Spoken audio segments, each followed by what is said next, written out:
मोठ्या प्रमाणात नेपाळला एक मोठी दुर्घटना झालेली आहे। त्याच्यात महाराष्ट्रातले अनेक पर्यटन अडकलेले आहेत। मी पण कालपासूनच त्यांच्या संपर्कात आहे। आपल्या डोंबिवलीमधील आपले असलेले एक सर आपले एक पलावामधील नागरिक तिथे अडकलेले, मी त्यांच्याही संपर्कात होते। ही का बातमी सन्माननीय महाराष्ट्राचे माजी मुख्यमंत्री एकनाथजी शिंदे साहेब यांच्या कानावर घातलेली आहे। आपले लोकसभेचे लाडके खासदार श्रीकांतजी शिंदे साहेब यांच्यावर कानावर घातलेली आहे। आणि एक आम्हाला माहिती आहे की महाराष्ट्र सरकारमध्ये देवेंद्र फडणवीस साहेब असतील, एकनाथ शिंदे साहेब असतील, हे सतत नागरिकांचे पाठिंबा देण्यासाठी उपस्थित असतात।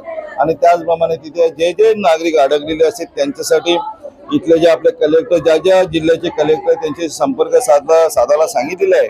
आणि ज्यानं लोक कोणी आपले पर्यटन अडकले असेल त्यांची तातडीने तिकडनं त्यांना मदत केली जाईल। त्यांना तातडीने महाराष्ट्रात घेऊन येण्याचं काम केलं जाईल। अशा प्रकारे सरकार काम करत आहेत। आणि शिंदे साहेब तुम्हाला माहिती आहे स्वतः आवर्जून कालपासून काही लोक जे संपर्क आहेत त्यांच्याशी संपर्कात आहेत, खासदार साहेब संपर्कात आहेत। आणि जेवढी मदत करता येईल तेवढी शिवसेना पक्षाच्या माध्यमातून, सरकारच्या माध्यमातून नागरिकांना केली जाईल।